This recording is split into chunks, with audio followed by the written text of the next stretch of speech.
NewOrleansAvenue.org for time tickets and safety information.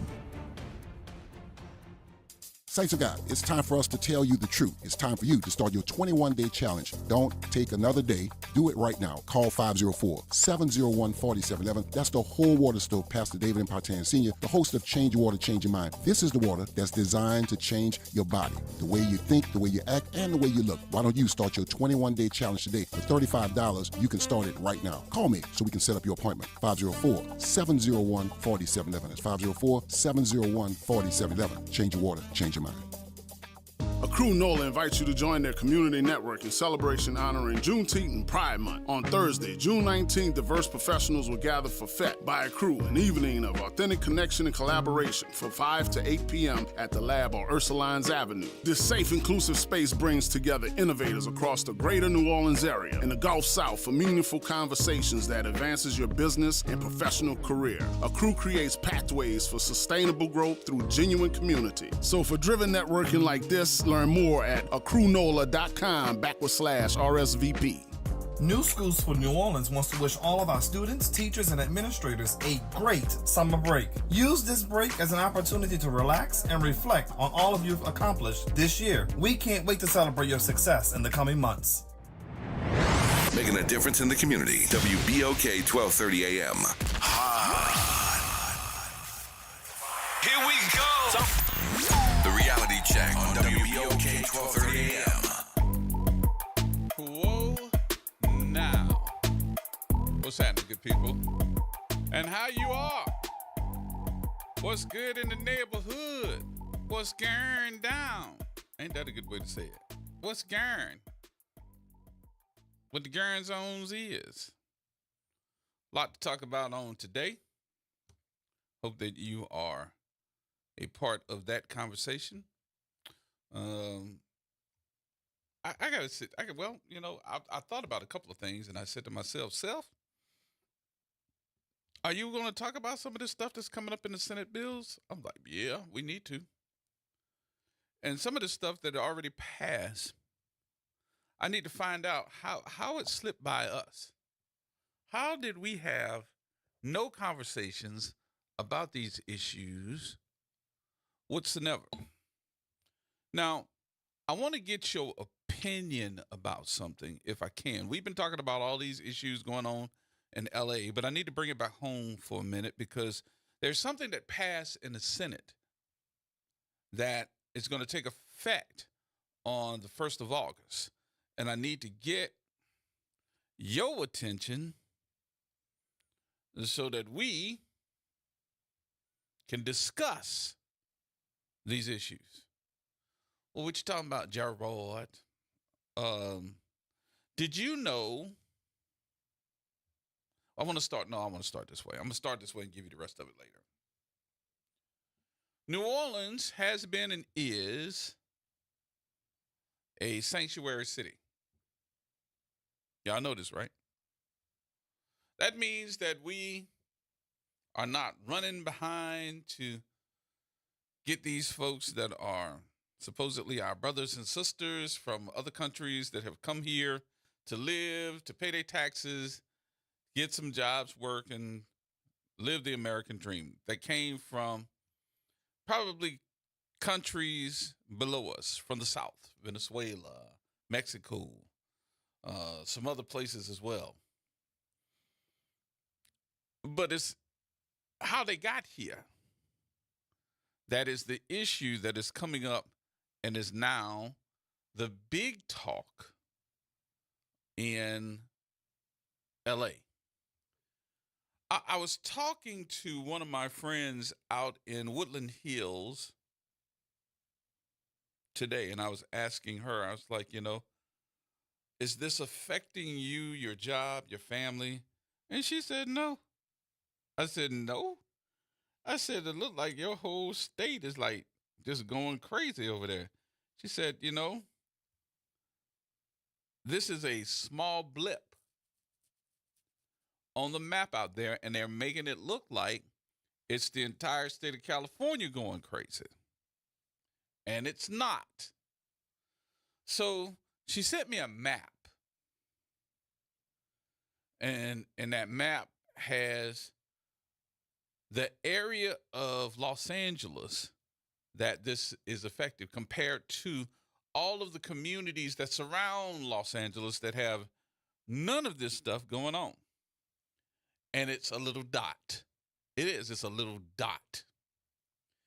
And I thought to myself, I was like, man, they got this thing looking like it is the entire state of California that's going under, that's protesting. And it's not. So the thing that made me bring this conversation, it's a little different than what we've been doing. I know y'all got tired of that already about, should we sit down or should we stand up? And I'm going to go another route. I'm actually going to bring it here to New Orleans.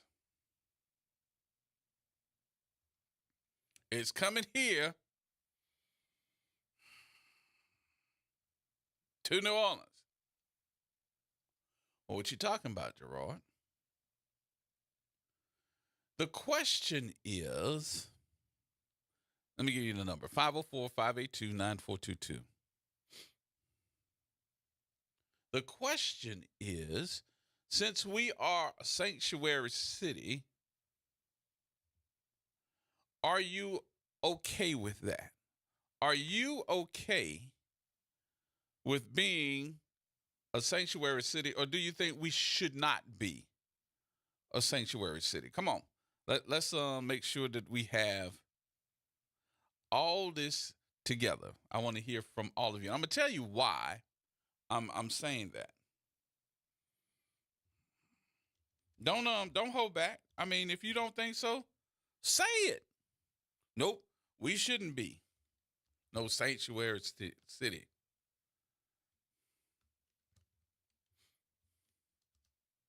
Don't hold back. Everybody's like, uh-oh, here it comes. No, and it's not a setup, anything like that. I just want to hear what you think right now.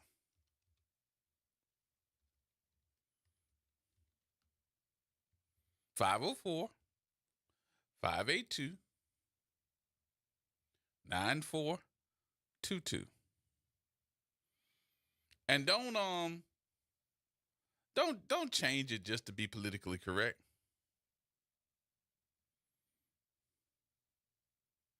Go ahead on and be who you are. Say it. No, we shouldn't be no sanctuary city for them folks. It ain't sanctuary city for us. Like, what? No, it should not be. Oh, yeah, Gerard, we should be a sanctuary city to provide refuge to those that want to have a better lifestyle for them and their families, and they're coming in here and doing the right thing and working and doing all these different things to make New Orleans better, building. Yeah, they should be here.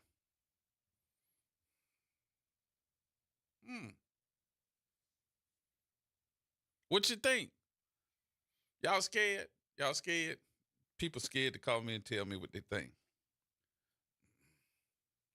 Because here's the reason. Well, I'll tell you the reason why I'm asking you the question. Y'all think I'm trying to set y'all up? Would I do that? Keep your mic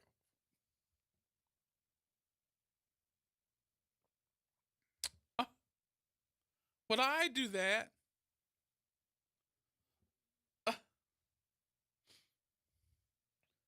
I'm appalled.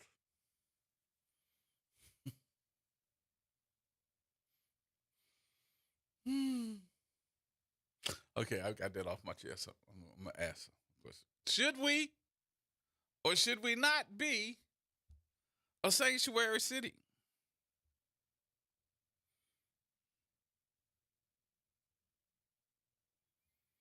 T-Bone. Hello? What you say?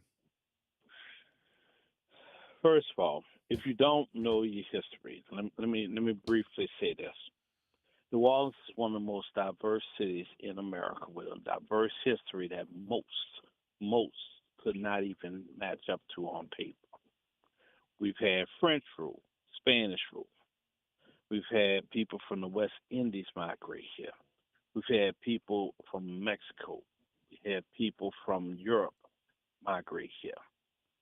That is our history. That is who we are. That's why you have people that can speak broken French, Cajun, Acadian, Creole. That is why we have French, Spanish, and other influences on our cooking, on the holidays that we celebrate, everything. In other words, and some people might hate when I say this, there is no pure Caucasoidness to this particular part of the country. Let me say this again. Anglo-Saxon is mixed into our history too, but there is no pure Anglo-Saxon being living in this city that was born and raised here. Okay? Now, let's also examine this. The situation with the sanctuary city thing is basically them trying to say we're harboring criminals. Most of these people were running from their country because of actual criminals. Gangs, cartels that were terrorizing their country, and they were families who are getting executed in their own homes. An average gang might come up across somebody they don't like. One person from the family. Go in, kick in their door, kill a whole family. That's right, that brutal. The police sit up there and get paid off on the side so that they can use that house as a drug house or as a junkie house to get them off the street. This is what their realities were. Sometimes they would hide their guns in the house. And if they decide to have their little warfare, their turf war or whatever, they have a house to house their people in. This is what happened to families in these different countries, people. They didn't come here to just take your jobs. They didn't come here to live off of welfare.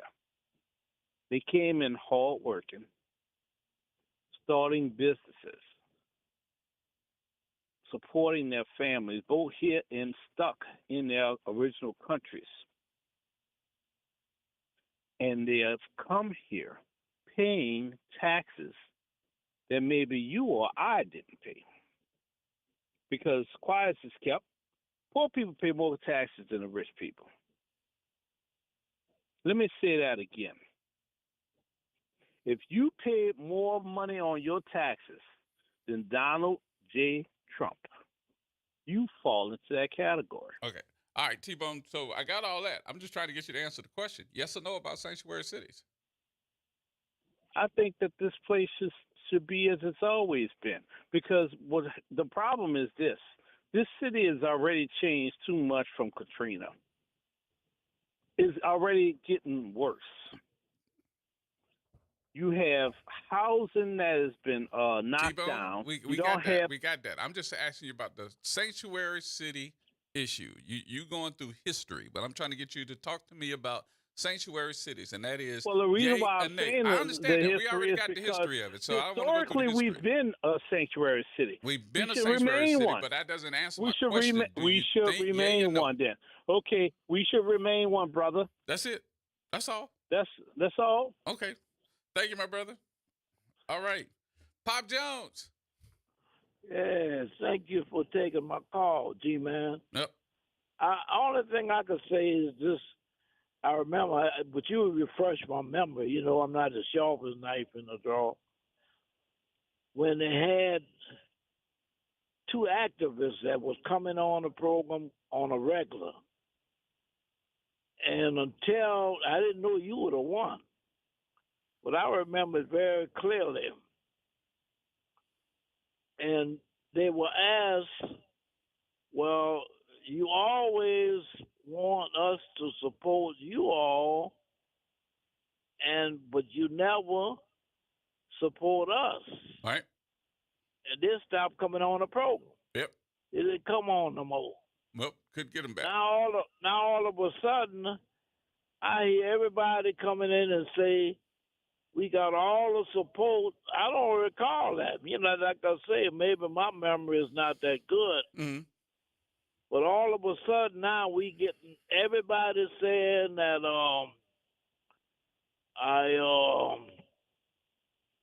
that we got so much support. I've been on this planet a long time, and I don't recall all that support. So let me that ask you they're too. talking about. Do you think that we should be or shouldn't be a sanctuary city?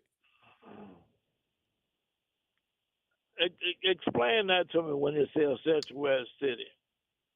Where anybody can come in from different countries and live and don't have to worry about being rounded up by ICE or having to have someone. If they're here illegally, if they're here illegally, let me put it this way. I'll be truthful. Mm-hmm. I've had people, not to call any names, that have done work for me. Now, they are licensed by the city, licensed people to do the work. Now, who they hire was not my business. Now, maybe the people that they hired might not have been citizens. So you think I was supposed to interfere with who they hired? I mean, that would be up to you, but I'm just trying to figure out I wouldn't even know. But this would be in the order of a sanctuary city. Would that be something that you are for or against? I'm still trying to understand a sanctuary city. You mean, in other words, if they have people that's not illegal. If they're illegal and they live in here, should they have a city that they can seek refuge in and not be worried about being deported? Man, I tell you, look, I've been going to Chicago for years. If that was the case, Chicago wouldn't have no immigrants. I don't even know if Chicago. I don't even know. I got to look it up. I don't know if Chicago is a sanctuary city or not. But I know that New Orleans is. So I don't know whether or not I'm not qualified to. Okay. To even answer that. All right. Well, let me get to some of these other folks because that's the question. So let me get to some of these other folks. Thank you, sir. Appreciate you much. All right, Cedric. Hey there, man. Hey there, Pops. We love you. Pop Jones, we love you. You know what, Gerard? The state that we're in, our people, my people are in, your people are in New Orleans. No. You don't think that we should be a sanctuary city? At this point, when it comes to survival, it has to be us first. Mm-hmm. And my only concern is why all this stuff is happening. And if you like looking at CNN, one of the cities that they will be going to is Chicago. So evidently they have a high immigrant population too. Mm-hmm. But the first law of self-preservation is self first. When I was talking the other day, this week, agreeing with Dr. Shepard, my focal point was us having an agenda and getting us together while they deal with whatever they're dealing with. But no, we got to start worrying about us and taking care of us. So you don't think that we should be a sanctuary city? No, because if you're taking resources for non-New Orleanians before taking care of New Orleanians, no. That's the problem we're having with some of the gentrification stuff after Katrina. Right. No. Right. Yep. Self first. Okay. I got you. All right. Thank you, sir. All right. That's Cedric. So, to answer your question, Pop, let me answer Pop's question because I said I didn't know, but I looked it up in the meantime. Yes, Chicago is a sanctuary city. This means that the city has policies in place to protect immigrants and prevent them from being discriminated against or deported based on their immigration status. Now, take that same question and ask, is Los Angeles a sanctuary city? Yes, Los Angeles is a sanctuary city. That means local law enforcement authorities generally do not cooperate with federal immigration enforcement agencies. They are prohibited from using city resources for immigration enforcement purposes. Hello? Is this thing on? Can you hear the words that are coming out of my mouth? Let me read it again. Yes, Los Angeles is a sanctuary city. This means that local law enforcement authorities generally do not cooperate with federal immigration enforcement agencies. They are prohibited from using city resources for immigration enforcement purposes. So what they doing out there now?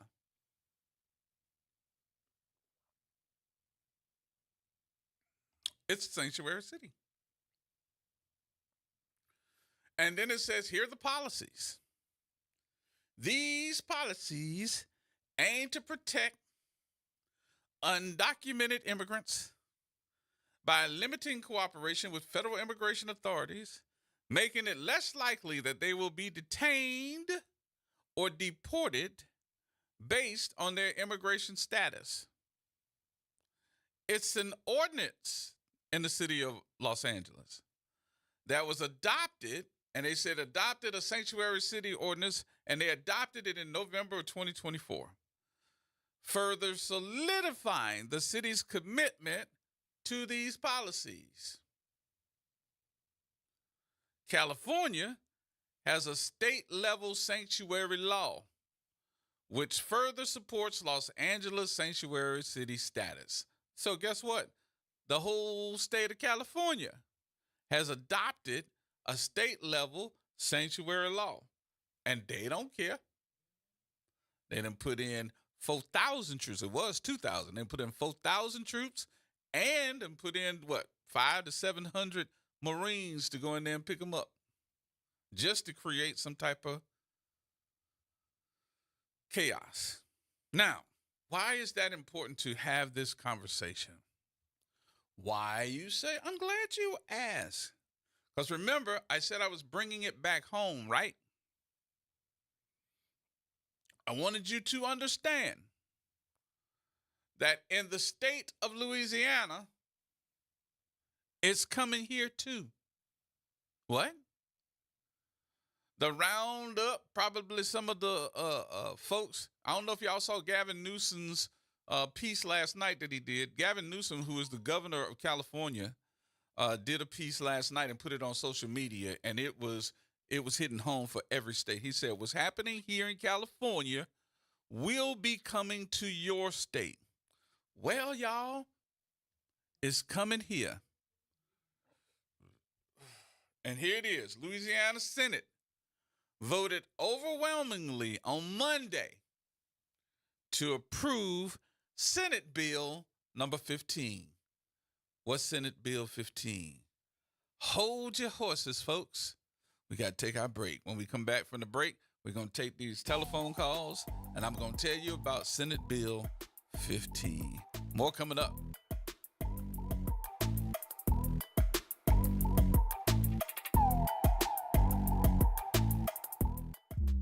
Hey, WBOK, Ron Richardson here, host of a new show called Conversations with Ron Richardson. Join me every Saturday live from 9 a.m. until 10 a.m. as we sit down and discuss mental health, disability, drug addiction, and everyday life issues. If you're ready to have a real conversation, let's get it started, New Orleans. Every Saturday from 9 a.m. until 10 a.m. right here on WBOK and streaming worldwide on WBOK1230.com.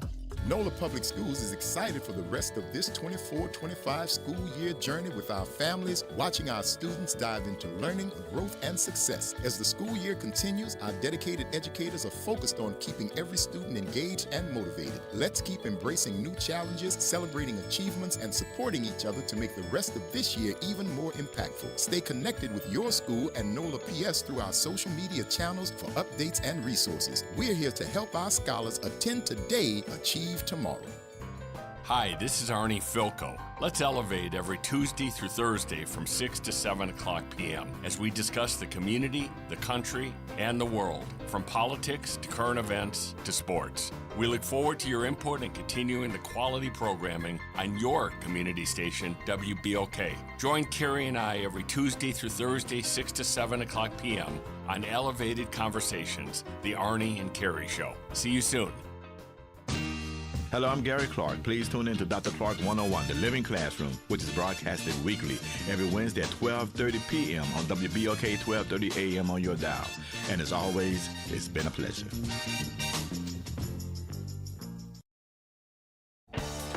Still getting around to that fix on your car? You got this. On eBay, you'll find millions of parts guaranteed to fit. Doesn't matter if it's a major engine repair or your first time swapping your windshield wipers. eBay has that part you need, ready to click perfectly into place for changes big and small. Loud or quiet, find all the parts you need at prices you'll love, guaranteed to fit every time. But you already know that. eBay, things, people, love. Eligible items only. Exclusions apply.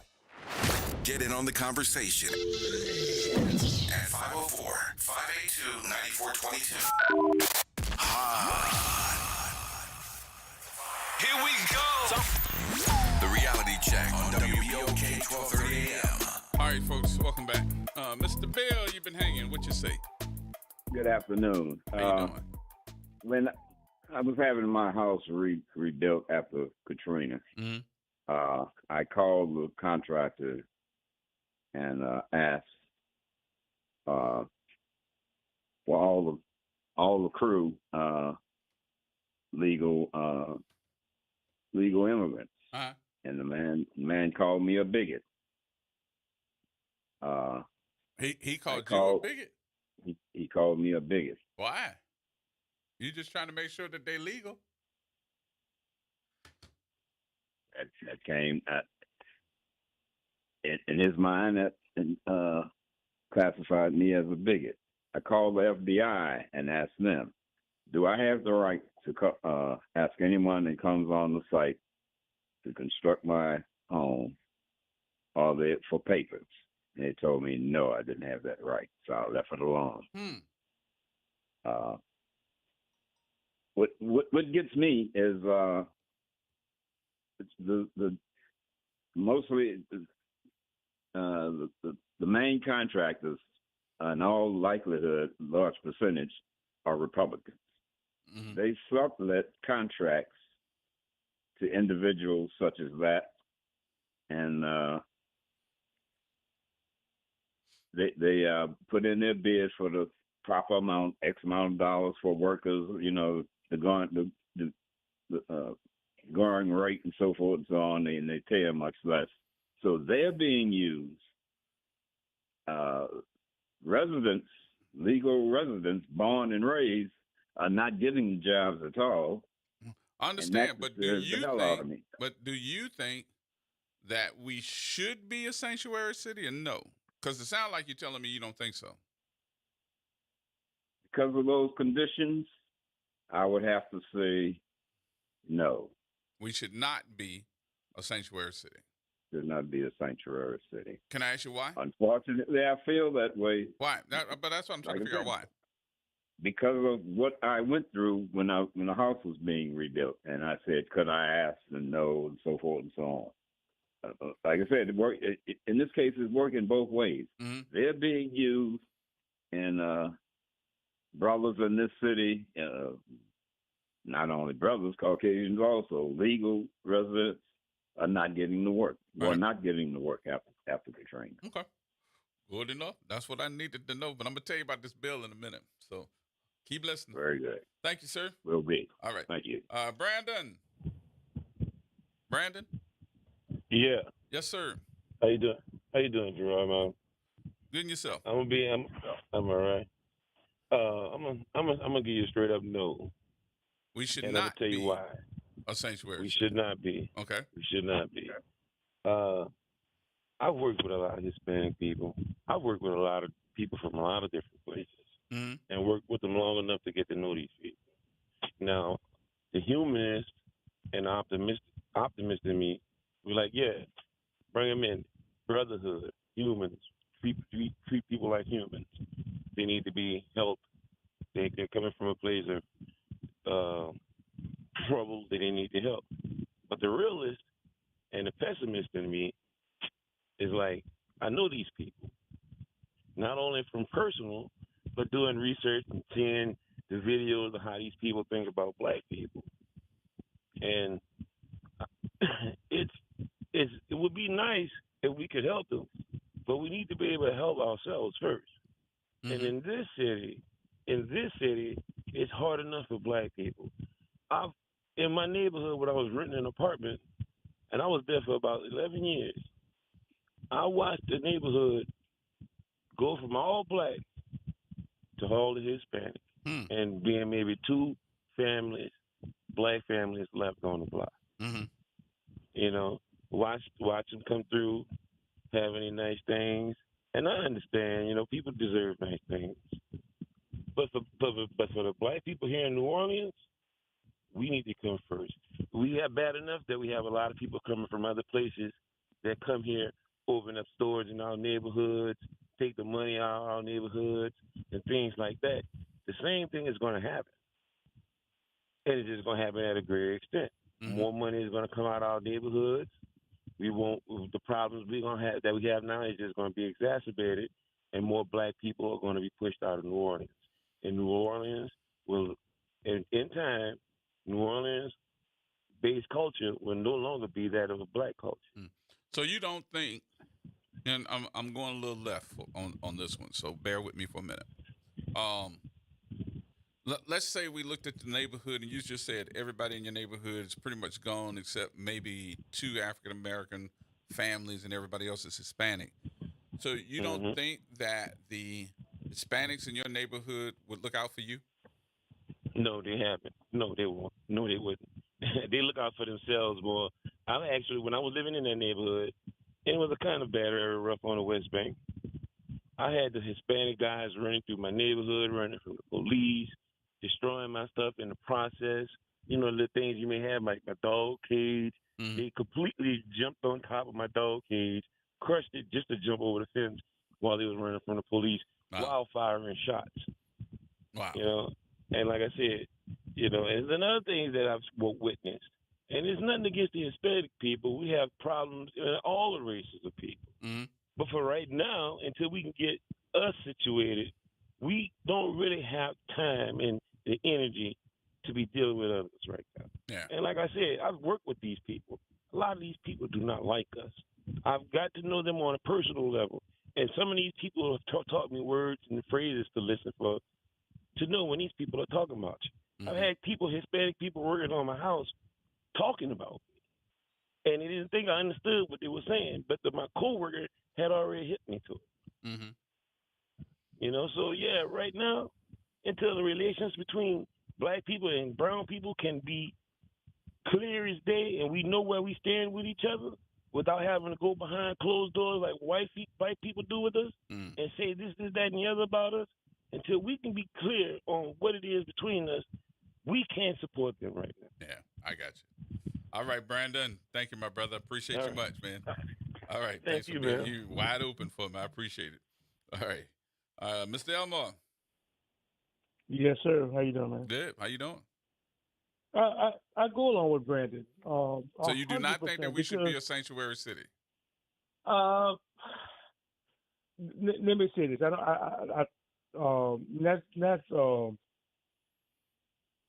tiptoeing what you're asking because you're asking a good question. It's illegal. Huh? It's sanctuary cities illegal. What are you talking about? No, I just asked you a question. Are sanctuary cities having illegal? a sanctuary city, is that considered legal? Is it legal? Yes. Local and law enforcement and authorities have priorities and also have laws and probably more legislation that have been put in place that sanctuary cities will not, their law enforcement properties or agencies will not go after those that might be from other countries, immigration authorities as well. Okay, I asked you that question for a reason because I didn't know. That's why you ask questions. I don't have a problem with that. I'll go along with Brandon, what Brandon is saying. You see, I've been all over the world. I'm not against any particular race, culture, religion, what have you. But Hispanics have never, historically, I'm going by my experience, even in the military, they really weren't friends of Afro-Americans unless they only form alliance with us and the people that we were together with to make sure that Afro-American brothers in the military had equal opportunities, were treated in an equitable way. It's when the white folks are on their butts, and then they want to form alliance. But they don't form no alliance with us, man. Listen, we're very good people. We are, for other people, Jews, Hispanics, Asian Americans. We really all for people. One thing about us, we're very compassionate about the people, but the bottom line is ain't nobody compassionate about us. So, Brandon's, no, I can't speak for Brandon. I never met the brother, but Brandon's completely right what he's saying. And you might hear people think that's a racist way of thinking. It's not. I am for my people. And I'm not a racist. I'm not. But I see other cultures like Hispanics. Let me give you an example. I live in New Orleans East. Now, just think about what I said. And it's no way for you to think and say you don't know, because I know you're a very small guy to understand it. You have 5, 6 Hispanic grocery stores. How the hell do you think they got those stores? Of Afro-American people working on homes and all. You don't think they got that from white people? I was going to say no. I think they got that because they got enough Hispanics here to support it, and they support. But they're supporting their own. Yes, sir, they do. But what I'm saying is, you can see. Listen, when I came back from. Let me put it to you this way before you go on. Let me give you a scenario. Because the Hispanic stores that I know that they have franchised now is Idea. You know Idea? Idea is the Hispanic stores that are franchised out. They got one on the West Bank I know of. They got one downtown off of Broad. I think they got another one somewhere else too. Is there one in the East somewhere? I don't know where the other one is. But anyway, to make a long story short, they are supporting their stores. Now, let me ask you the question, and you tell me the truth. I know you will. Airline and Cleveland. Well, still alive. If we opened up an African-American grocery store, would we support it? I know I would. I ain't talking about just you. I'm talking about general. But I had the reason to lie to you. But this is the point that you mentioned. I don't know if you pay attention. I pay attention, Gerard. You made this comment. I'm repeating what you said. No. I'm asking you a question for a reason. So you're not saying that wrong, Gerard. No, but I'm asking the question for the reason. Ideal opened up several different stores across the city, and they are being supported by the Hispanic population. My question to you is, if we did the same thing as African Americans and opened up a grocery store and wanted to franchise it, the question is, would we support it? Because I already got an answer for you. I'm just wondering what you say. Ask Wendell that same question. That was my answer. Would you let me finish this? I can't speak for nobody else but me. Huh? I can only speak for me. I'm going to ask you a question, but I know you can't speak for nobody but you, but I'm asking you that. I'm just asking you that question. I don't know, Gerard, but listen to what you just said. I'm just repeating something. What you said was Hispanic ideal, correct? Hold that thought. I got to do my news. I'll be right back. All right, more coming up, y'all.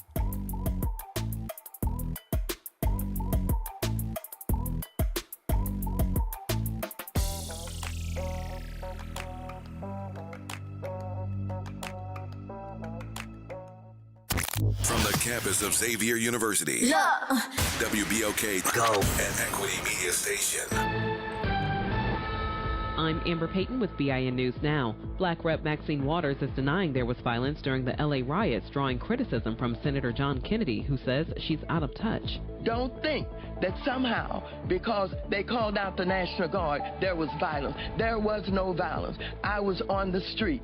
Her comments are sparking backlash from those who recall the destruction. TikTok star Kabi Lame, known for his silent comedy videos, has been deported from the U.S. after allegedly overstaying his visa. The 25-year-old Italian of African descent was detained by ICE in Las Vegas. And Tampa City Councilwoman Gwen Henderson has died at 60 of natural causes. A West Tampa native and owner of the Black English Bookstore, she was praised as a passionate leader and champion for Black culture. Henderson joined the council 2 years ago. Get BIN News Now on demand 24/7 on the iHeartRadio app.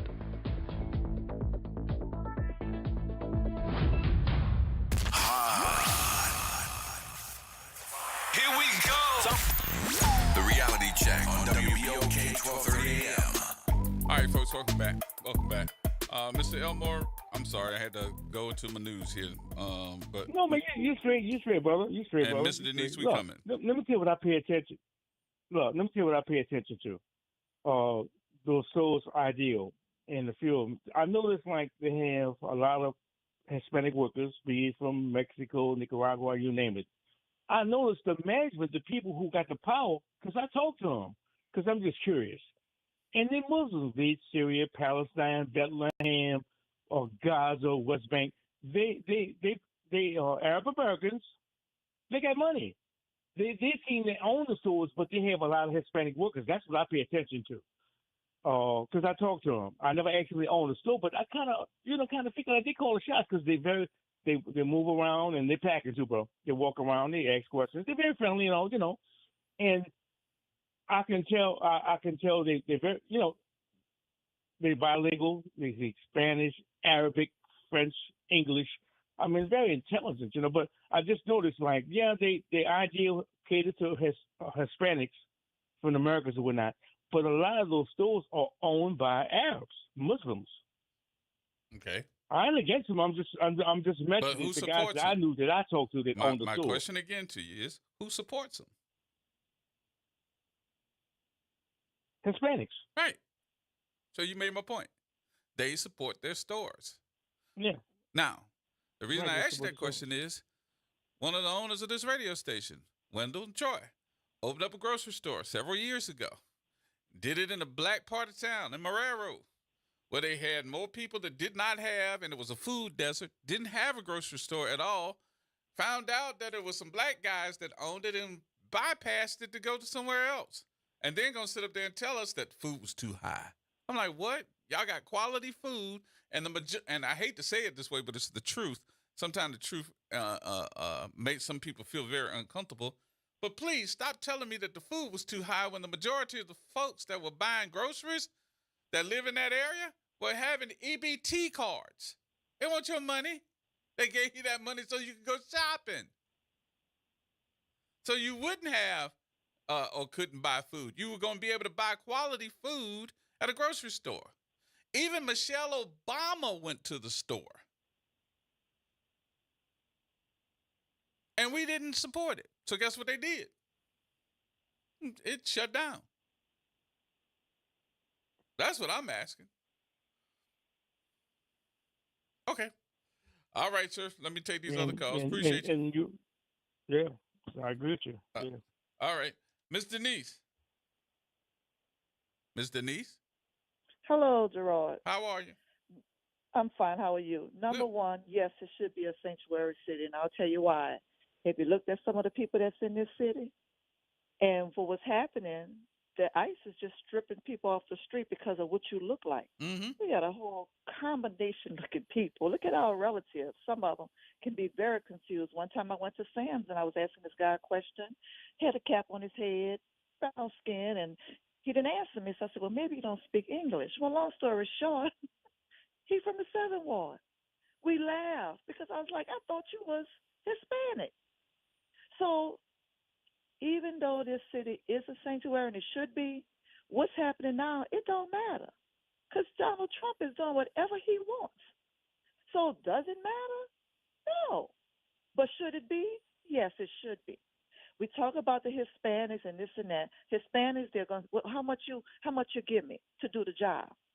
Then we get our own people, my people, and I wouldn't be nothing else but black, and they'll want to take your arm, leg, or kidney, and your heart. So don't get mad at what they will do. We got good and bad in all race. Mm-hmm. But do we support each other? I know about IDEA. I did a research on them. They don't even have to get along. They're going to stick together. Mm-hmm. So as far as us, what do we have? Give me something that we have that I can go shopping at. Nobody's saying that. All they're saying is we need to come together. Come together on what? Do you know anything that we've come together on that I don't know? So I can go spend my money to get my nails done for the ones who want to go buy their hair, the ones who want to sit outside these grocery stores and be the security for nothing. So stop saying about what we doing. Who's going to get it started that we can get our own stuff? Okay, look at the grocery store. I remember the grocery store. But they'll go in there and say, oh, it's too expensive. Then I walked to Walmart, and I said, I wonder. And this was in my head. If Master P was to open up a grocery store called Miller's Mart and do the same prices as Walmart, the same prices, the same things in the store, would we support it? No, because you know why? We're going to go find something. We don't have nothing. We get on this radio and we criticize what the other people are doing, and while we criticizing, they're putting their coins together. Mm-hmm. And you can't get mad at them because that's what you're supposed to do. Now, coming up, we had mom and pop stores. We had things like that. Yep. But right now, yeah, the old lady in your neighborhood that would be selling the kids little candy and stuff that right out the window. Huckabucks. Yep. You know what I'm saying? So right now we get on this radio with all that Who Shot Jones stuff, and I'm gonna talk my New Orleans language with all what people are not doing. Well, what you doing? Get on this radio station. Give me black-owned stores that I can go spend my money at. But no, we don't. Show me, tell me. Where the people who's buying the hair? Give me black-owned places that's selling hair. Give me black-owned places where I could get my nails and my toes done. And then we can talk. If you ain't going to put your coins together, I'm going to be straight up with you. Shut up. Shut up. Because all you're doing right now is talking loud, ain't saying nothing. Oh, because, no, we're not going to come together. We're not going to support. Them people support each other. Don't be mad at them. I know about Ideal. Stop in and walk around and be like, well, do your history on Ideal. So many people don't even get along. They don't get along, but they're going to stick together. Yep. We try to get together, what they'll say. You got a nickel more than me. He trying to get over. You know, I listen to this station a lot. I listen to my people. I wouldn't be nothing else but black. I'm proud to be black, and I'm very proud. Mm-hmm. But you got to tell the truth.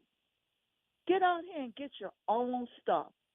And let me know so I can start spending my money there. Because I'm kind of tired going to Walmart, Ideal, and all these other stores that I have no other choice but to have to go to. So the next time I hear somebody come on, start giving us the black businesses in the grocery stores we can go to and spend our money. There you go. Yeah, sanctuary, yes. So you think we do need to be a sanctuary city? Yes, we do, the way we look. But will it stand? You see, this man is going against all the laws. So we should be, but it don't matter. Mm-hmm. And the reason I brought that up, so let me kind of tell you, I'll tell you why I asked the question about sanctuary cities, whether we got yes or no. Didn't matter to me. I just wanted to hear what everybody was thinking. Everybody has an opinion. That's number one. But I was thinking that, yes, we are a sanctuary city, but so is Los Angeles. And look what they're doing to Los Angeles. Mm-hmm.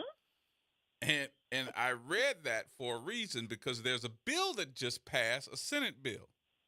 Mm-hmm. And it is in effect as of August the 1st. And I was having a conversation with the sheriff on today. I was telling her, I said, are you knowing about this? But she said, absolutely, I know. Because there's been some type of rift between the sheriff and also the AG. And that rift was she didn't want to let ICE come into the jail to take out those folks that are Hispanic. Right. And the reason why is because she's under a consent decree, which, she has to provide some type of shelter for these folks, and that's not a part of the consent decree. So she's abiding by the federal consent decree. Well, guess what done happened? The Louisiana State Senate voted overwhelmingly on Monday to approve Senate Bill 15. And I was like, well, what in the world is Senate Bill 15? Let me tell you what it is. Here it is. Now, let me give you the official word of what Senate Bill, the summary text says Senate Bill 15 is. It's actually been introduced by Senator Morris, aims to strengthen the legal framework surrounding obstruction of justice and malfeasance in office, particularly in relation to federal immigration enforcement. The bill amends existing laws to explicitly include acts that hinder, delay, prevent, or interfere with federal immigration enforcement efforts as a form of obstruction of justice. So it don't matter if you a sanctuary city or not. It establishes penalties of such actions, including fines up to $5,000 or imprisonment for up to 1 year for obstruction related to civil immigration proceedings, and fines up to $1,000 imprisonment for up to 6 months for obstruction involving official acts of governmental agencies. And I'm thinking to myself, well, what governmental agency is that? And then, of course, I see the parentheses around the Immigration Customs Enforcement, ICE.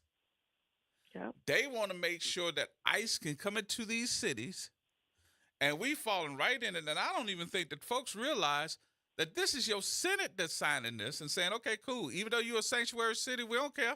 We done already signed a state bill that says that ICE can come in here and have their way. They going to enforce their will.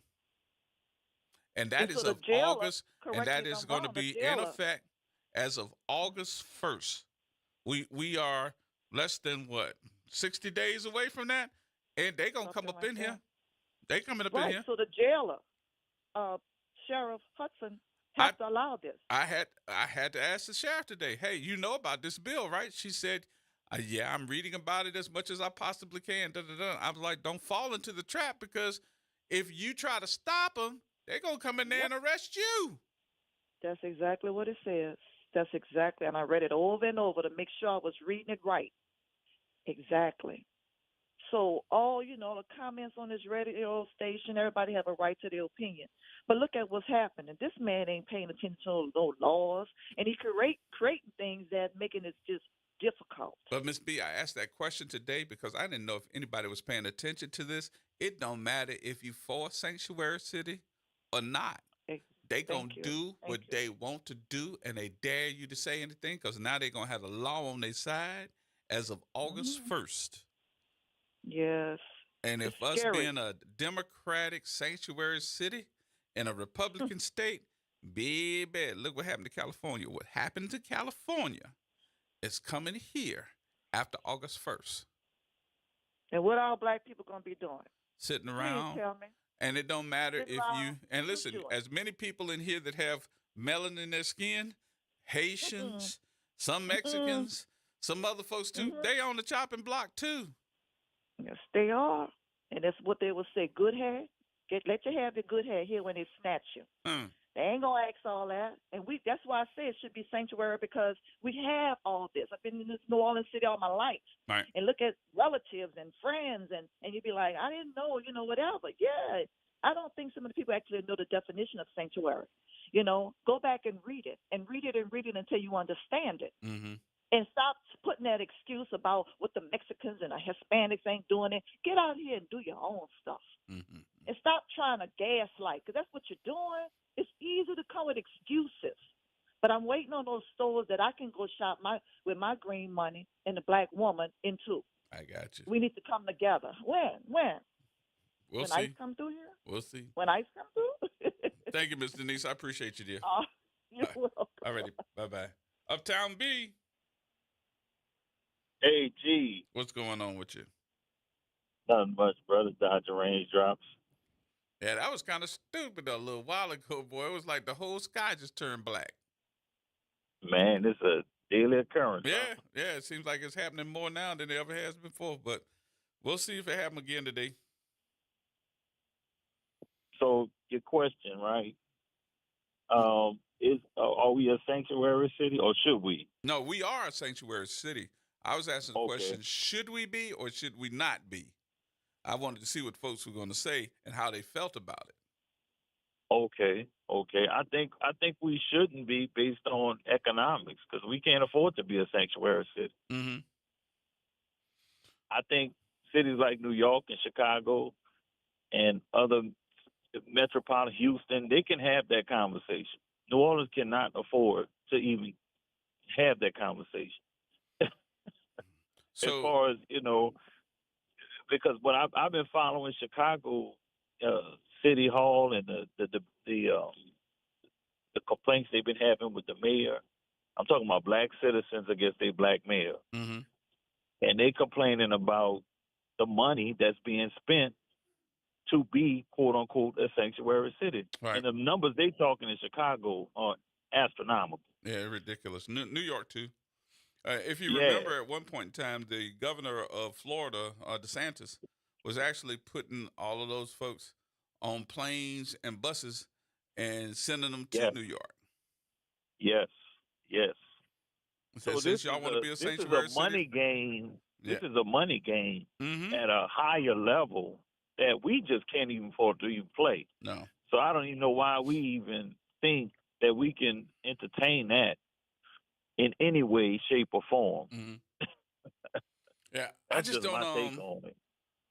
I just don't think that anybody thought that we would get to the point where we had to be forced to not be a sanctuary city. Does that make sense? And I think that everybody has known for so many years that, hey, look, we got sanctuary cities all over the country. We got New York, we got Chicago, we got California, we got New Orleans, and even in North Carolina, they got a sanctuary city over there. But I was thinking to myself that, you know what, these folks that are immigrants that have come from other countries that are illegal, who brings them over? And the majority, you'd be surprised on the majority of big corporate white companies bring these immigrants over to the United States with a work visa, and then they're not responsible for them after they get them over here and they do the work and their visa runs out. They don't take responsibility. They tell them that their visa's over with, and they be like, see you later, we staying. And all they say is, okay, see you later. Do what you do. Right, I think if you bring them over, that you should be responsible for getting them back. Because they're doing your job. So, but they don't. And they just let them stay and do whatever they want to do. Like a sponsoring, right? Yep. Okay. All right. I agree with that. I mean, it's a multifaceted approach, but I think that if we waiting on them to hold these big businesses accountable for exploiting in capitalism, we're gonna be waiting. The people at the bottom of the rung are the people who are going to feel the brunt. And the truth of the matter is that because of the optics of immigration and how it looked, I expected personally this wild, overreactive response just because of the optics of what we saw during the Latin period of the end period of Biden's administration, which in all cases and persons, it could have been intentional, right? Because had we not been covering that in the extent that it was, especially Fox News, would we really have known? I mean, we would have known. We would have seen people, but I mean, it's a big country, But I don't know, man. It's. I think being a sanctuary city, does it benefit New Orleans in any way? I think it does. It helps with our tax roll. I mean, they paying taxes. They got to pay taxes when they go into the stores and the products that they buy. But I always thought something, and maybe you'll agree with me on this one. One of the problems that I was having with this sanctuary city entity, whether to be or not to be, always came back to, again, the separations of neighborhoods, the separation of my culture and your culture. You know, if you're coming to mend and be a part of, don't sit there and sit aside and start all your stuff and say your culture is better than my culture. And then all of a sudden I'm sitting back and saying that we got less of. I think that's what's wrong with black people. We here and we didn't come here on our own. We here and now we less than them. So, okay, I'm gonna get off that soapbox, bro. I'm gonna get off that soapbox. All right, B, let me get up, brother. My commercial time is here. Brother. Good talking to you, brother. All right, we're coming up in a minute, y'all. Everybody will take.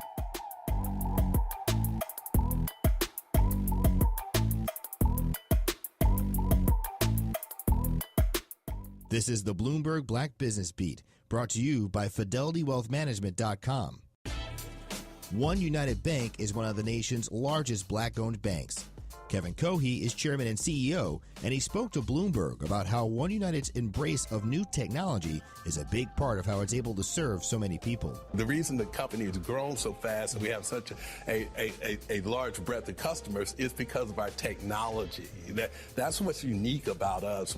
Our data aggregation technology is second to none, i.e. our ability to pull together all your financial information no matter where it is, so you can actually literally understand on a real-time basis where you are financially. One United Bank is investing in AI to help enhance the digital banking experience. Which, by the way, we've been working on for over a decade, which takes that same information and helps you to make better financial decisions on a real-time basis. I'm Bloomberg's Justin Milliner on the Black Business Beat. With Fidelity Wealth Management, a dedicated advisor gets to know you and your goals to build a comprehensive plan to help grow and protect your wealth. Backed by a team of specialists, they'll analyze all your accounts, even the ones they don't manage, to keep an eye on taxes and provide proactive portfolio insights that can help you unlock your wealth's full potential. Learn more at fidelity.com/wealth. Investment minimums apply. Fidelity Brokerage Services, LLC. Member NYSE SIPC. Now more than ever, Lowe's knows you don't just want a low price, you want the lowest price. And with our lowest price guarantee, you can count on us for competitive prices on all your home improvement projects. If you find a qualifying lower price somewhere else on the same item, we'll match it. Lowe's, we help, you save. Price match applies the same item, current price at qualifying retailers. Exclusions and terms apply. Learn how we'll match price at lowes.com/lowest price guarantee. I'm David Potan Sr., owner of Whole Water and Food Over Medicine Academy, coach, consultant, and instructor. We're excited about our 21-day challenge. Stop, prevent, and reverse disease today. Cholesterol, diabetes type 2, high blood pressure, along with chronic illnesses and diseases.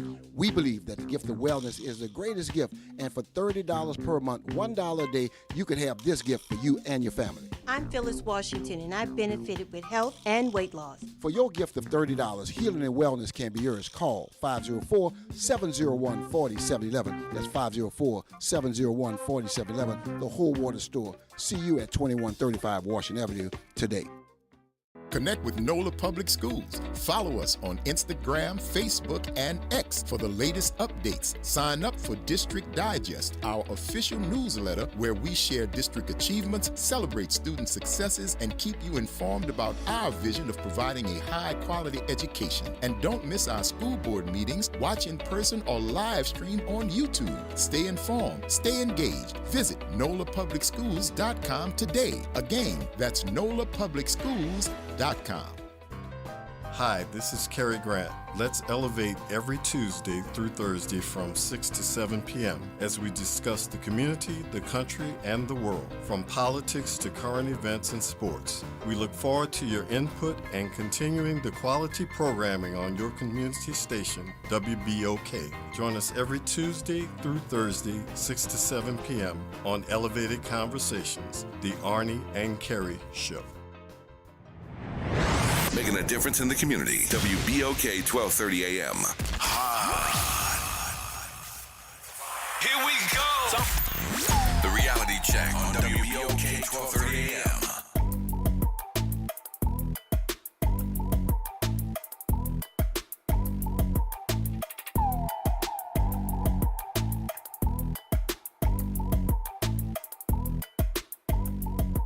All right, folks, welcome back. Gerard Stevens with you. I hope you see the reference that we're making to what's going on. I think that Ron DeSantis in Florida probably doesn't have this to worry about because, he's got immigrants all through Florida, but he's also Republican. If you look at places like Houston, if you've ever been to Houston, been down to Houston, Houston is little Mexico. I don't mean that in a disrespectful way. But I don't think that they'll have that same problem. I don't think no ICE is going in there to deport them. Why? Because the governor is a Republican. And he's not trying to make the Republicans look bad. He's trying to make the Democrats look bad with these sanctuary cities. And to me, this is always going to be about politics instead of policy. Now, where do you go from here? Do you know the real story? Or are you really ready to have a real conversation about what's going on in L.A.?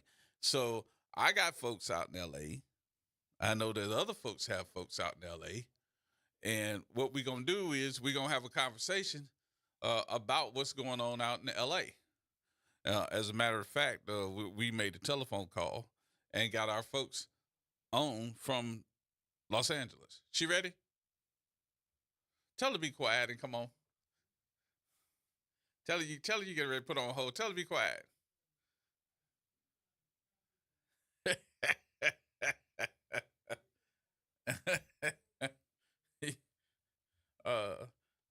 Deshaun. I forgot. I'm like, why are you all having a daggone deep conversation? I'm trying to stall to try to get you back on the air. It's like, Lord have mercy. I forgot. Say hello to the world. Hello, world, from Yes, Los indeed. Angeles. So you're there, and being not us. No, I'm talking about us down here. Not there. From what we see on the media, it looks like all of California is on fire. It looks like y'all about to tear California down. You say no. I told you 4th of July is worse than this.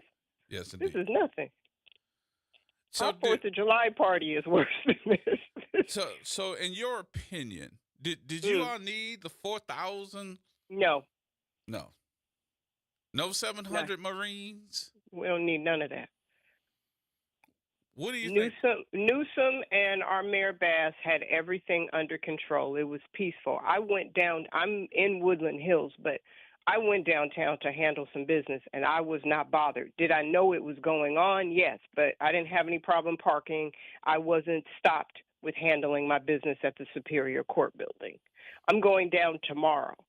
I'm not saying I will be greeted exactly the same way because I'm not there, but business is still being handled, and people were peacefully protesting. Do we have bad actors? Do we have people who are, hotheads and do certain things? You guys are in New Orleans. You know what Bourbon Street can look like.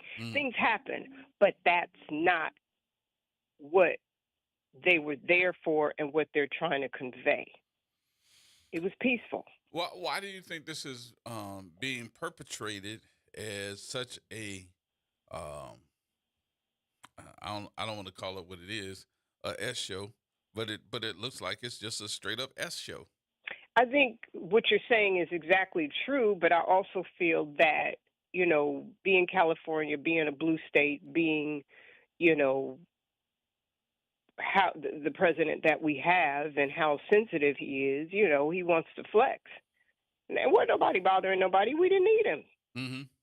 Protocol was, breached when the governor did not ask for that, and you send him anyway. The protocol is the governor ask. Yeah. We didn't ask for that. But the Hispanic population, I'll do a comparison. The Hispanic population, to me, is almost the same or somewhere close to it when you start looking at places like Houston, Dallas, Definitely. Phoenix, all those different places. But the difference that I see is that they're being run by governors that are Republican. Okay, I agree. And they're not being sent in there to do that. Nothing. Like I said, I really feel it's about partisanship. Have you thought about what's to come, or are you hearing anything that's coming? I'll be honest in saying today was the first day that I really started to look at what could possibly be, coming, and doing a little bit of research, and especially when it moved to other cities like New York and other places. So now I'm starting to be very interested on what's the play going to be. I personally feel that, as we spoke earlier, there's some personal to it. We're blue state. Newsom's first wife is dating Trump's son. Wait a minute. What? Yeah, I can't think of her name right now, but I sent it to you. Trump's son. I think it's Trump Jr. Newsom's wife? Ex-wife? First wife. First wife is dating Guilfoyle? Kimberly Guilfoyle? That was his first wife. Huh.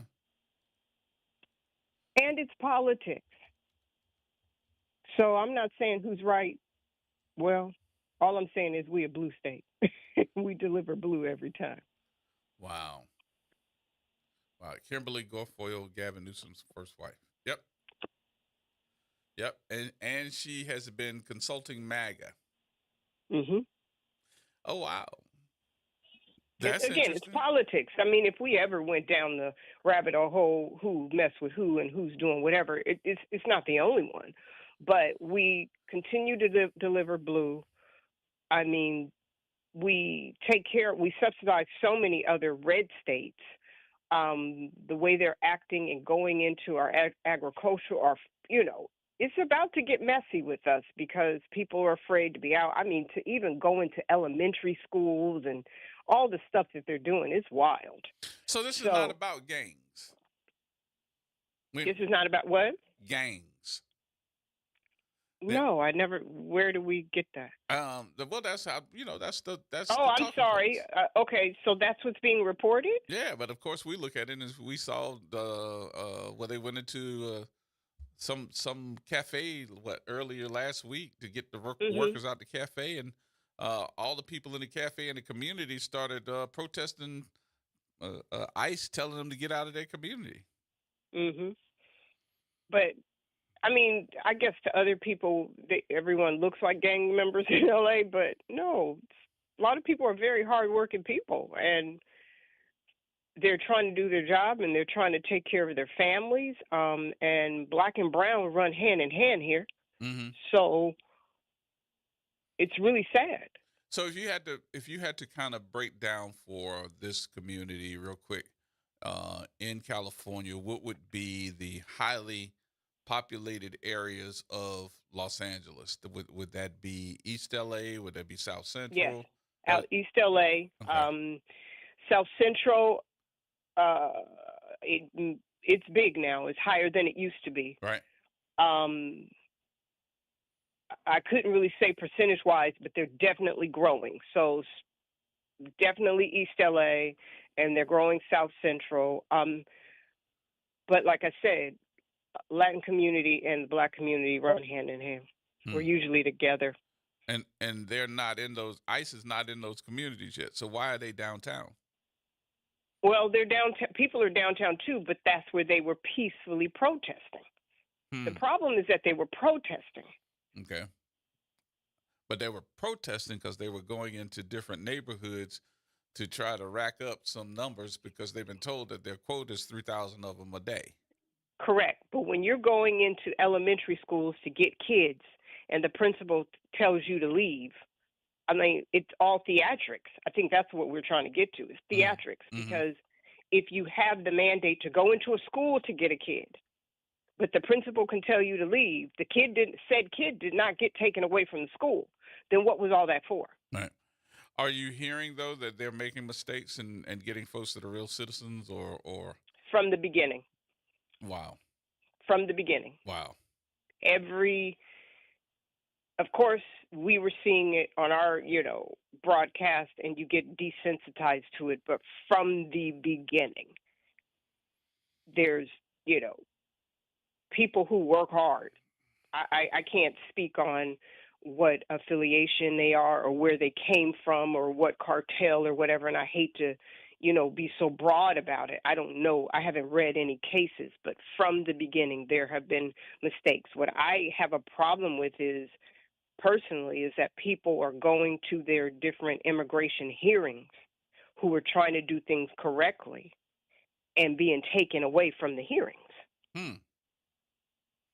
So they're actually going to court and disappear and filing papers and trying to do things the way people say that they want them done, and they're getting locked up.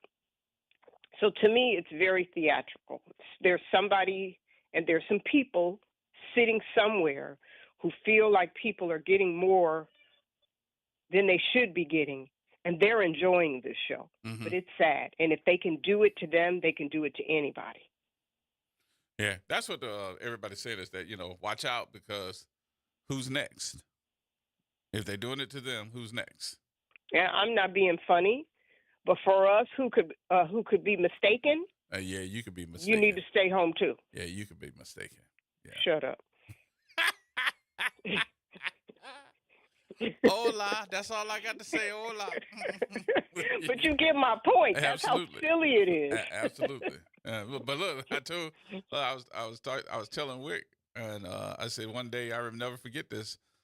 Me and Alexis, we walked into a grocery store, walked into a convenience store. We were standing at the counter, and a lady walked up to me and she was like, "La la la banana banana banana," and I was like, "Whoa, me no speak no español." And she's like, "Oh, I'm sorry, mister. I thought you were one of us."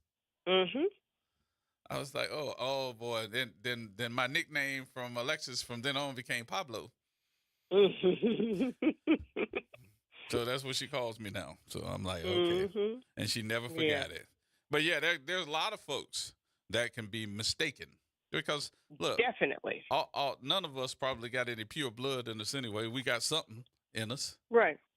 But I don't get the impression, and I'm very blessed to not be in the heart of it, but I don't get the impression that there's a lot of due diligence being done. No, ain't no due diligence being done. They just basically going in and looking. Somebody, and this is the part that I don't think is being talked about in this whole go get 'em attitude, because that's what they got. This go get 'em attitude that they've been put under pressure to get 3,000 a day. And then the other part of it is who's calling them to tell them to go after these folks? Who calls somebody to tell them to go to this little cafe to pick them up? Who's somebody who does not understand how the world works, someone who probably smiles in their face and probably walked into that cafe or donut shop, if I believe it was a donut shop. And there are a lot of people who are undercover with their feelings. It's obvious with the election. Those who don't understand, no matter how many podcasts, no matter how much you see on TV, how much money they pay into the system and are not getting anything out, they don't get Social Security. Nope.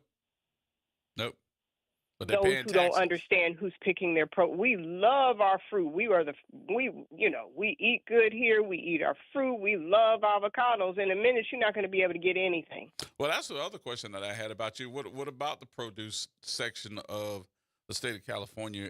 Is this being so? Because not only are they racking them up, those that are there are scared to go out in the fields anymore. And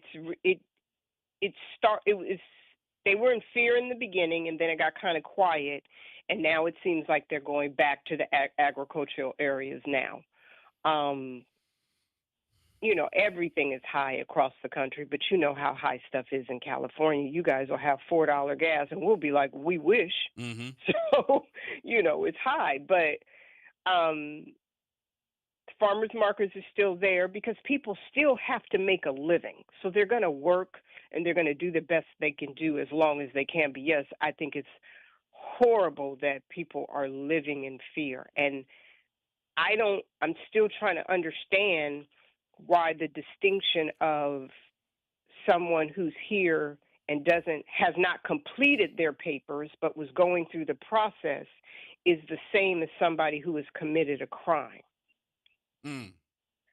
Like, I don't understand why people don't understand that. It's like you want to take a trip and you're waiting on your passport, but you have some type of temporary something.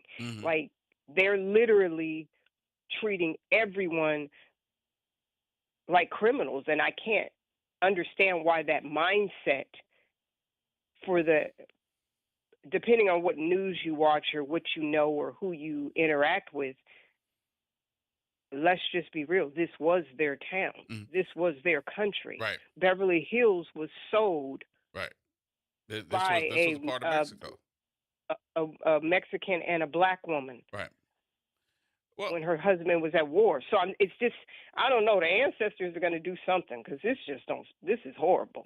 Anybody who can sit there and be comfortable with this, it's very scary. What about the Asian community? Are they in touch? Because last time I had gone, I think you took me to, where'd you take me to? Was that the swap meet? Where'd you take me? Probably. When we went there, I thought that was very big for the Asian community as well. They were utilizing that big space to have like pop-up shops. When pop-up shops won't even they weren't even notified. We didn't know nothing about no pop-up shop, but they did. So they were utilizing that space more so for pop-up shops. And you could walk through there. That's what they look like, yes. Yeah, but they were there every day, like right. Yes. But you can walk through there and get anything that you wanted any time of the day. Any day. From windows tinted to anything. Right. So I'm trying to figure out, are they being affected by this, or is just they've been affected prior to this. I can honestly say the last time I went into the area you and I went into, it had slowed down considerably during COVID. Oh, okay. I haven't really been in that area or been since then, but I know that there were a lot of pop-up shops, to use your term, that were closed, a lot of space available to rent. People have had to close down. Even with downtown, friends of mine who own boutiques and things like that, their regular vendors have shut down because of the fear of the tariffs and different things like that. We don't really know exactly everything that's going on because it's changing day to day, but some people were taking all their marbles and running like white fight it. I have a friend of mine that he used to be one of the general managers, actually at Power 99 in Philadelphia, the former general manager. He also had a import company. And I was just calling him just to see, you all right? What's going on with you? I called the number. It's disconnected. I called somebody else to try to figure out where he is, and his shop is no longer there. I'm like, since when did he move? They said everything ever since all these tariffs for import, because he was importing, furniture and those type of issues. And I was like, man, so what happened to his business? Did it just go under? Well, I think with any business, the communications that I've had, you have to be a forward thinker. You have to make your orders. You're a couple months ahead, or at least a month ahead of what you're doing. So if you've got money in your hand to reinvest in your business, but you don't know what you're going to do or how much it's going to cost, maybe you just take what you have in your hand and shut it down. Yeah. I did want to ask you this. You really just don't know what to do. I'm going to go a little bit left on you for a minute. With all these cuts that were made by DOGE, I saw Medicare, Medicaid, and all of the type of medical insurances that we all need. And I know that's going to affect a lot of folks. 600 million here, several billion here. They're saying that people are going to, at least 9 million people are going to lose health care. Your thoughts? My thoughts are, when it comes to DOGE was really going after agencies and supposedly cutting waste. I'm extremely personally upset with the Consumer Franchise Protection Bureau being messed with. People really don't understand since 2010 with Obama and Senator Warren what they did for us, where we don't have to hire an attorney when we've been wronged by a major corporation. Mm-hmm. I'm hurt by that. Mm-hmm. That is a big deal. So that was Doge. But as far as this, big, beautiful bill or whatever that they have that is cutting the stuff that you're talking about, right. I'm just at a place with Americans. First of all, I think we're having a huge civics lesson. Many of us don't know how the world works, but we're going to know now. Second, a lot of people are not going to understand it until it hits them. When they started talking about subsidies, and I don't remember what state it was, but their electric bill went up and different things like that, not even realizing that they were on subsidies. People just don't know how things work. Just like I said, California subsidizes many red states. Mm-hmm. Yep. I mean, Louisiana doesn't even exist if we don't get some type of subsidy. We depend on the federal government. The sad part about it is that we've got some people who don't understand that. They're watching television and they look at other people who sacrifice and do what they have to do. And for some reason, it feels like to them that they're getting something that they're not getting. No. Well. So there's some personal introspection that needs to happen, but we're in this mess now. We just have to ride it out. Yeah. Well, nothing we can do about it. But as far as California, like I said, 4th of July is worse than this. This is nothing. I was looking at that map you sent me and that little bitty Isn't mark that on very telling? That's why I sent it to you. It really explains it. A real little bitty little red mark on the map, and I was like, okay, this is not affecting all of California. So. And no, that's really just Los Angeles County, not California. That's LA County. Wow. Well, I need you to be careful. If you I am, but I'm going down there tomorrow. I'll call you and tell you what I see. Good. Do that for me here. All right. Thank you, my love. Okay. Talk to you later. Baby. Bye-bye. You can take a break. All right, take the break. We'll come back with more from Los Angeles in just a minute.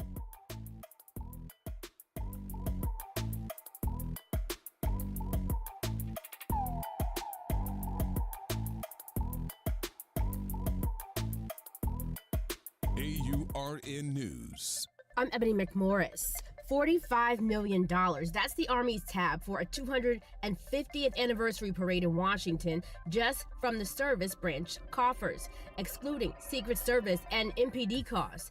It's sparked fierce pushback on Capitol Hill. At his first House Appropriations hearing, Defense Secretary Pete Hegseth defended a $1 trillion Pentagon budget, pledging to restore the warrior ethos, rebuild our military, and reestablish deterrence. The lawmakers zeroed in on two line items, the $45 million parade and the $134 million deployment of nearly 5,000 Guard troops and Marines to Los Angeles to back ICE and immigration protests. Representative Betty McCollum blasted the parade costs and the Los Angeles mission as premature and escalatory. Hegseth fired back that, quote, "We care about the troops and they're now housed and fed." For these stories and more, go to AURN.com.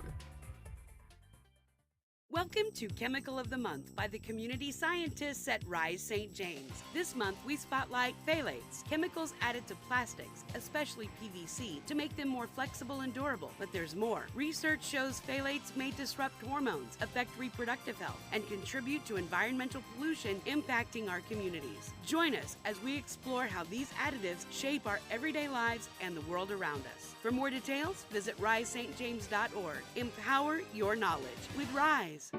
Hey, New Orleans, look for important changes to your natural gas service. This summer, Delta Utilities takes over for Entergy Gas with a Louisiana-born, Louisiana-based approach to safe, clean, reliable natural gas. No interruptions or rate changes due to the transition, just dependable service and modernized technology to keep you running smoothly. Get to know us at deltautilities.com and stay tuned for more later this summer. Delta Utilities, focused on natural gas, committed to New Orleans. Do you know what United Way can do for you and your community? Find out by listening to United Way and You every Thursday at noon on WBOK 1230. United Way continues to fight for the most vulnerable members of the community. Find out how this Thursday and every Thursday at noon. Fresh produce, local flavor, and a healthy you. New Orleans East Hospital is hosting a farmers market the last Wednesday of every month from 2 p.m. to 6 p.m. Join us in the parking lot across from the main entrance. Support local farmers and your wellness. We'll see you there. Visit DePaul's new Algiers Health Center at 2801 General de Gaulle Drive to receive primary and preventive care for both adults and children. Services also include behavioral health, imaging, and on-site pharmacy, vision, Medicaid enrollment assistance, and more. For appointments, visit DePaulCommunityHealthCenters.org or call 504-207-3060. New Schools for New Orleans wants to wish all of our students, teachers, and administrators a great summer break. Use this break as an opportunity to relax and reflect on all of you've accomplished this year. We can't wait to celebrate your success in the coming months. WBOK. Better pay attention. Powered by Cox Business. Here we go. The reality check on WBOK 1230 AM. All right, folks, welcome back. Gerard Stevens with you. A few minutes before we get out of here for the Arnie and Carrie show at 6 o'clock, let's go back out to Los Angeles. Let's talk to Mike. Mike, you there? Yeah. Hey, buddy, how you doing? Welcome to the show. Thank you. If I'm not mistaken, you law enforcement then, right? Prior law enforcement. I was getting ready to say, are you out there in the middle of all this stuff? Well, in the middle of it all, brother. I started a security company after I retired. Just so happened that one contract I have is right downtown here, sitting right on top of it. Oh, wow. So let me ask you this then. Your professional opinion, I don't want to get into your feelings. Let me say your professional opinion first. Did you all need the 4,000 National Guard and the 700 Marines for this issue? Do we need that many? You know what? That's almost like predicting how much water you can hold in your hand. You just don't know. So the way I'm looking at it, prior law enforcement, it's better to quelch the problem before it grows into something else and it hurts innocent people. So one of the issues and one of the conversations that we were having today, I was starting to ask about the sanctuary cities because New Orleans is a sanctuary city as well. So we got Chicago, that's a sanctuary city. New York is a sanctuary city, but so is Los Angeles. And I'm thinking to myself, for what reason are we violating the laws of not Louisiana, but of L.A. that were put together prior to become a sanctuary city, to walk in on a federal basis and tell everybody, I got you and we're going to deport you? That's a couple of different prongs in that question. So let's take it piece by piece. All right. So the first question you ask is, why would LA become a sanctuary city? Mm-hmm.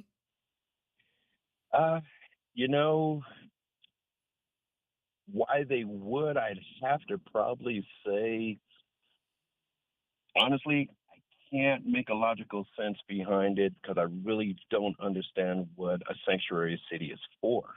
I mean, I understand that different laws won't be enforced within a sanctuary city. Right. My law enforcement mindset says, why? And why would you create something like that? Everyone else has to abide by laws, but the confinements of a sanctuary city do not. So you do not think that LA should be a sanctuary city? I don't think any city should be a sanctuary city. Okay. All right. If everybody else got to abide by those laws, then, you should come in here legally and get it done and take care of it before you get here. So, well, you know what? Just to go ahead and let it all out, I'm a retired immigration officer. Mm-hmm. Therefore, I know immigration law. So what did you see in your years of experience? What were the common factors of saying, okay, put your hands behind your back, I got to take you in? What were those common factors? It could be anything, to be honest with you.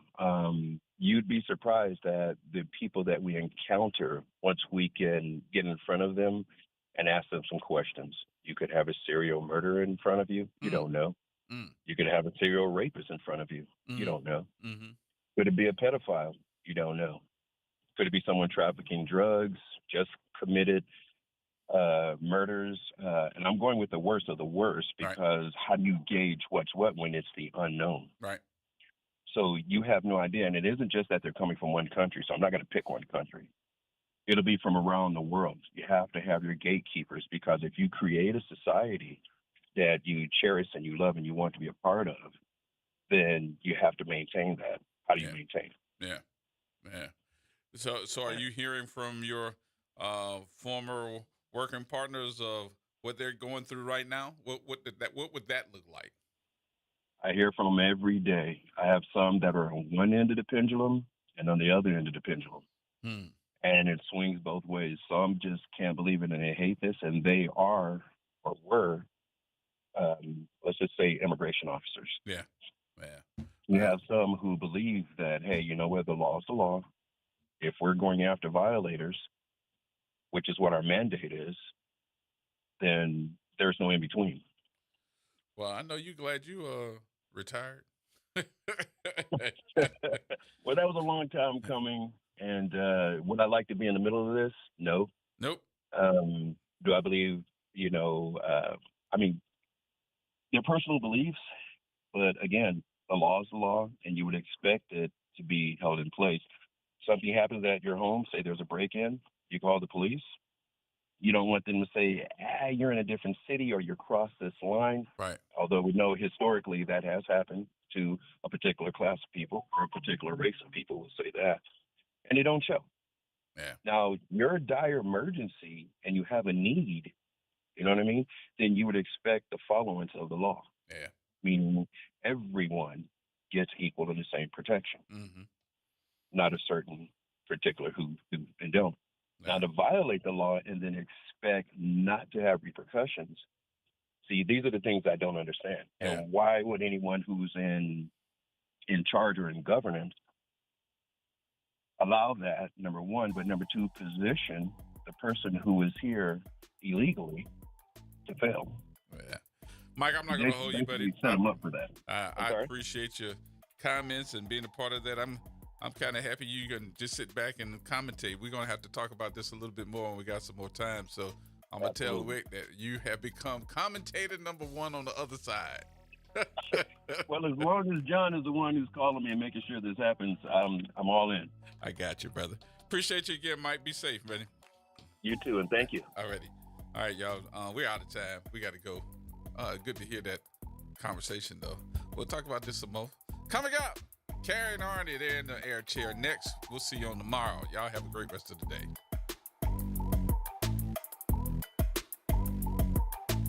WBOK.